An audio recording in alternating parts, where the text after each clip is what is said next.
안녕하십니까. 청소년의 불안장애 및 마을의 위험성 인식에 대해 탐구한 의학동아리 3조 1123 장혜수 1307 박채원 1518 이다영 1622 정주현입니다.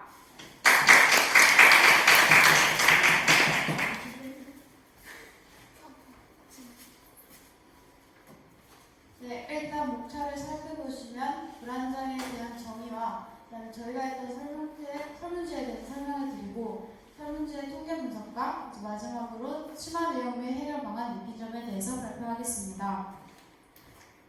일단 주제 관련 영상을 먼저 시청하도록 하겠습니다.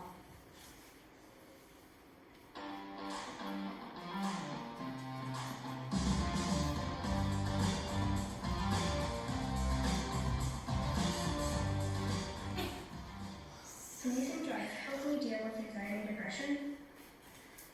So sometimes when people are experiencing anxiety or depression, they might reach to substance use to help them feel better or to escape.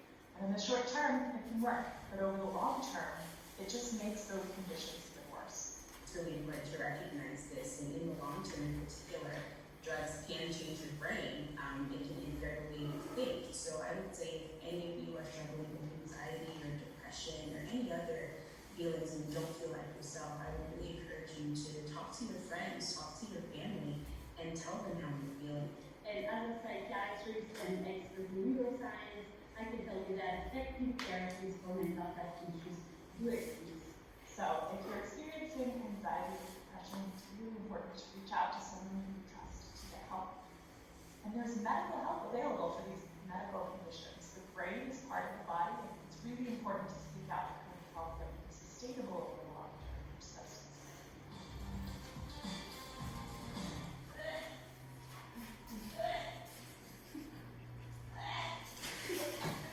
네. 불안장애는 다양한 형태의 비정상적 병적인 불안과 공포로 인하여 일상생활에 장애를 일으키는 정신질환을 통칭합니다.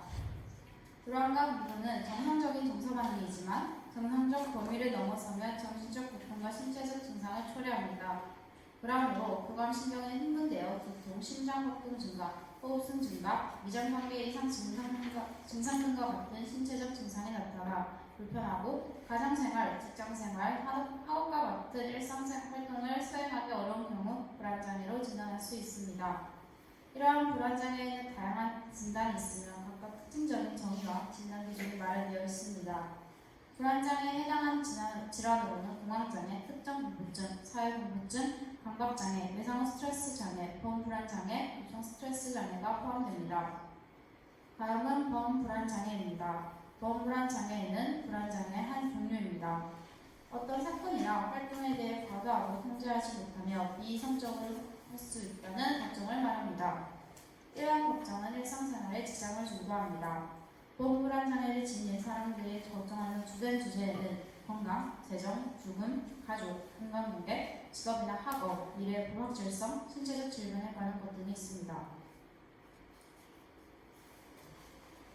다음으로는 저희가 제작한 설문지에 대해 간단한 설명을 해드리겠습니다. 저희는 청소년들의 불안장애 및 마약에 대한 실태를 조사하고자 청소년의 불안장애 해결 및 펜타닐 예방 교육 촉구라는 주제로 설문조사를 진행하게 되었습니다. 저희는 1번 문항 23문제, 리컬트 척도 문항 19문제, 총 42문항을 질문하였으며 1번 문항에는 설문조사 참여자에 대한 정보 수집 문항, 불안장애 관련 문항, 마약 관련 문항 등이 포함되어 있습니다.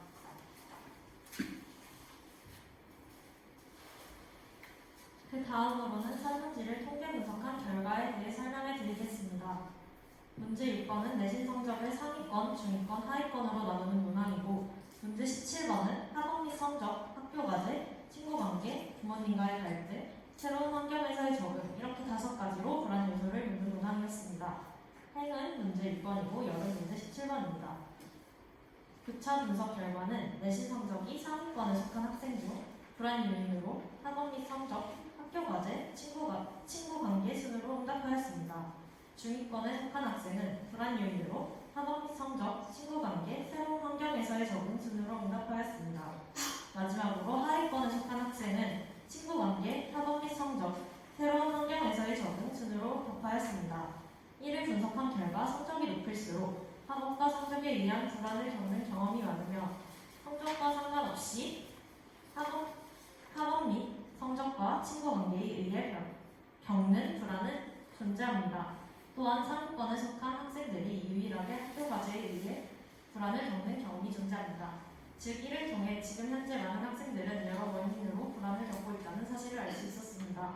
다음으로 문제 7번은 시험 준비 동안 스트레스 정도를 묻는 문항이고, 문제 17번은 학업 및 성적, 학교 과제, 친구 관계, 부모님과의 갈등, 새로운 환경에서의 적응력 그 5가지로 불안 요소를 묻는 문항이었습니다.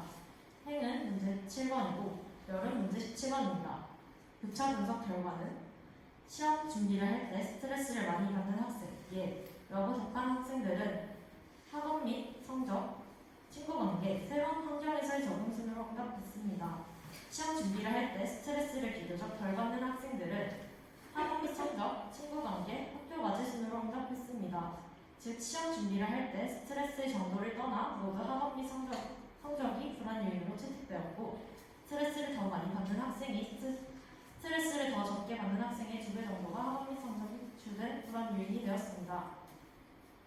선택 변수로 잡은 문제 13번은 시험 기간의 수면 시간에 대해 묻는 문항이고, 그룹 변수로 잡은 문제 16-13번은 자주 소화가 안 되고 뱃속이 불편하다고 느끼는 정도를 리커트 척도로 5단계로 나누어 답변하게 만든 문항입니다.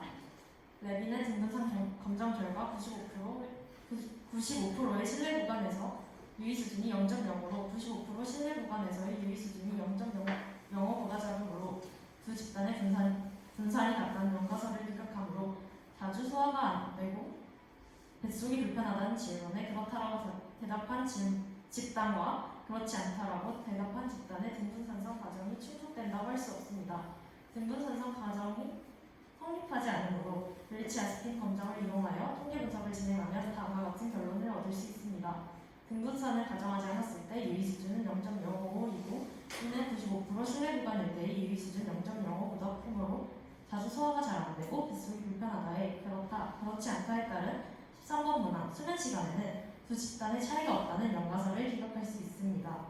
자주 소화가 잘 안되고 불편하다는 문항에 그렇다고 대답한 집단에 대한 평균은 3.475이고, 그렇지 않다라고 대답한 집단에 대한 평균은 3.947이므로 소화가 잘 안된다고 답한 집단의 수면 시간이 더 짧다는 결과를 얻을 수 있었습니다.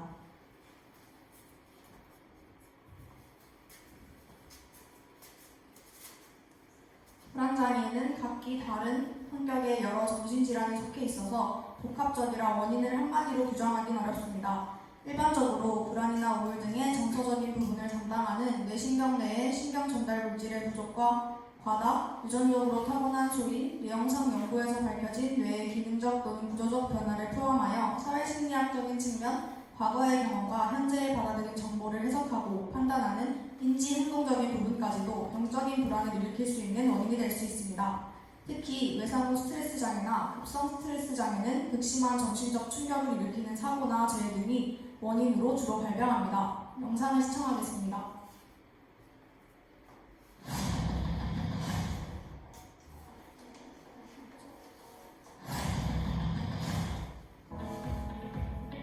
불안장애 치료법에는 약물치료, 정신치료, 인지행동 치료가 있습니다.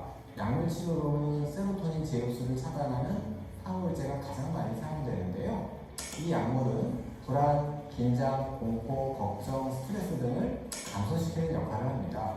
2-3개월 이상 약물을 꾸준히 복용하면 경과가 좋은 경우 뚜렷한 증상 개선이 이루어집니다. 정신치료는 환자가 치료자와의 대화를 통해 자신의 증상을 치료하는 것입니다. 정신치료는 환자가 자신을 이해하도록 돕고 감정, 충동, 행동, 습관, 대인관계 등의 변화를 줘서 긍정적인 삶의 방식과 일상생활의 대처 능력을 향상시키는 것을 돕습니다. 인지행동 치료는 정신치료 중에 한 가지인데요. 과도한 불안을 느끼도록 잘못된 생각의 패턴, 이거를 인지적 재구성을 통해서 불안을 줄이게 됩니다.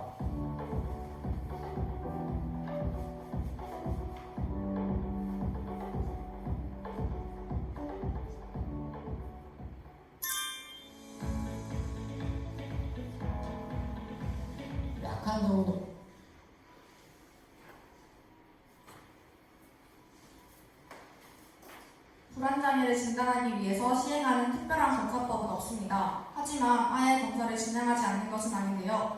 불안을 일으킬 수 있는 다른 신경과적, 뇌과적 질환의 감별을 위해서 혈액형 검사나 자기동맥 영상 촬영, 뇌영상 촬영 등과 같은 검사를 시행합니다. 질병을 정확하게 진단하기 위해서는 정신과 전문의의 진찰과 환자의 경력, 질의응답 과정을 통해 종합적으로 내려집니다. 필요할 경우에는 평가 설문지를 통해서 질병의 심각도를 평가할 수도 있습니다.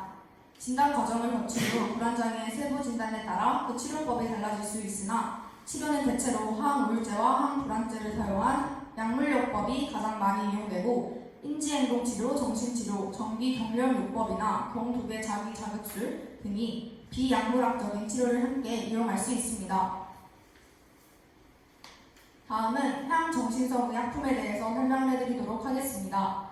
향정신성 의약품은 신체적 또는 정신적 의존성의 정도, 안전성 등에 따라 5가지의 유형으로 분류됩니다. 첫 번째 유형은 오용하거나 남용할 경우 우려가 심하고 의료용으로 쓰이지 않으며 안전성이 결여되어 있는 물질입니다. 오용 또는 남용할 경우 심한 신체적 또는 정신적 의존성을 일으키고 주로 환각작용을 나타냅니다. 두 번째 유형은 오용하거나 남용할 우려가 심하고 매우 제한된 의료용으로만 쓰이는 물질입니다. 심한 신체적 또는 정신적 의존성을 일으키고 주로 각성 또는 마취작용을 합니다. 세 번째 유형은 첫 번째와 두 번째 유형의 물질보다 오용하거나 남용할 우려가 상대적으로 적고 의료용으로 쓰이는 물질입니다. 심하지 않은 신체적 의존성을 일으키거나 심한 정신적 의존성을 일으키며 중추신경계를 억제하여 수면, 진정, 향경련 또는 마취작용을 합니다. 네 번째 유형은 세 번째 유형의 물질보다 오용하거나 남용할 우려가 상대적으로 적고 의료용으로 쓰이는 물질입니다. 세 번째 유형의 물질보다 신체적 또는 정신적 의존성을 일으킬 우려가 적습니다. 항불안, 진정, 수면, 향경련, 근육이완, 식욕 억제 또는 기침 억제 등의 작용을 합니다. 마지막 5번째 유형은 첫 번째부터 네 번째 유형의 혼합물질 또는 혼합제제입니다. 신체적 또는 정신적 의존성을 일으키지 않는 물질입니다. 저희는 이 5가지 유형 중에 네 번째 유형을 가장 주의 깊게 봤는데요. 그 이유는 이 기사를 보면 알 수 있다시피 향정신성 의약품의 네 번째 유형 중 하나인 프로포폴을 국민 12명 중 1명이 사용해봤다는 충격적인 사실을 알게 된 후 중독성이 있는 프로포폴이 얼마나 위험한지, 왜 위험한지를 알아보고 프로포폴의 위험성에 대해 심화 탐구를 진행하게 되었습니다. 최근 프로포폴 관련 기사가 많이 나오고 있는데요. 팝의 황제 마이클 잭슨도 프로포폴 과다 투여로 사망했다고 합니다. 프로포폴이란 빠르게 단시간 동안 작용하는 정맥으로 투여되는 전신 마취제입니다. 수술이나 검사 시 마취를 위해 사용되거나 인공호흡기를 사용하는 환자를 진정시키기 위해 사용됩니다. 프로포폴은 하얀색 액체 형태로 되어 있어서 우유주사라는 별명이 있으며 다른 마취제들과는 달리 빠르게 회복되고 부작용이 적습니다. 프로포폴의 분자식은 C12H18O입니다. 프로포폴의 부작용에는 사용자의 10% 이상에서 보고되는 흔한 부작용, 심혈관계의 저혈압, 중추신경계의 불수의적 신체 운동, 주사 부위의 탄탄 감각, 주사 부위 통증, 호흡기의 무호흡 등이 있습니다. 그러나 1992년 처음 프로포폴 중독 사례가 보고된 이후 프로포폴 중독 가능성에 대한 근거들이 제시되고 있습니다. 프로포폴에 중독되는 이유는 도파민 때문입니다. 프로포폴은 뇌의 측자의 부위에서 도파민 농도를 증가시키는데 이 부위는 보상체계에 있어서 핵심적인 역할을 합니다. 그 결과 섭취한 물질의 양에 대해 내성을 나타내게 되며 이러한 반응은 알코올이나 다른 약물 중독자들에서도 일반적으로 관찰됩니다. 통증이 덜한 시술의 경우 프로포폴을 투약한 후 깨어나게 되면 환자는 통증을 느끼지 않으면서 개운하게 잘 잤다는 느낌을 받습니다. 따라서 이러한 느낌으로 보통의 사람들은 약물에 관심을 갖거나 빠져들 가능성이 적습니다. 그러나 약물 의존성이 생기기 쉬운 사람의 경우에는 프로포폴을 반복적으로 사용했을 때 중독자가 될 수 있습니다. 프로포폴의 원활용 및 중독 사례가 이어지면서 2011년 국내에서 마약류의 하나인 향정신성 의약품으로 분류되었습니다.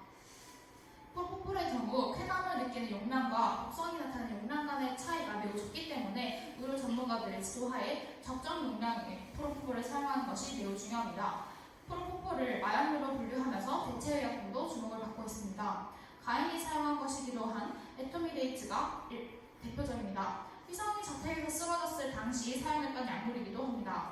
에토미데이트는 프로포폴과 비슷한 효과를 내지만 심혈관계에 미치는 영향은 적습니다. 무엇보다 마약류로 지정되지 않아 관리에 용이하다는 장점이 있습니다.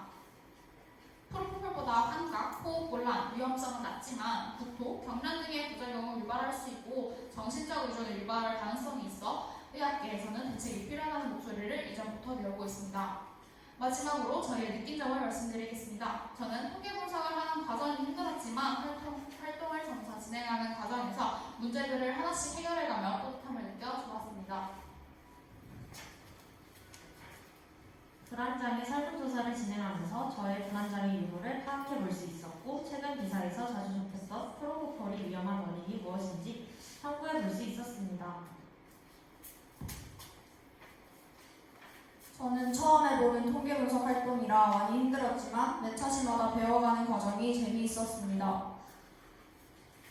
설문지 질문들의 관련성을 알아내기 위해 교차 분석과 독립표본 T강정 등 여러 통계 분석을 사용하여 연관성을 찾는 과정이 흥미로웠습니다. 네, 이상으로 저희의 발표를 들어주셔서 감사합니다.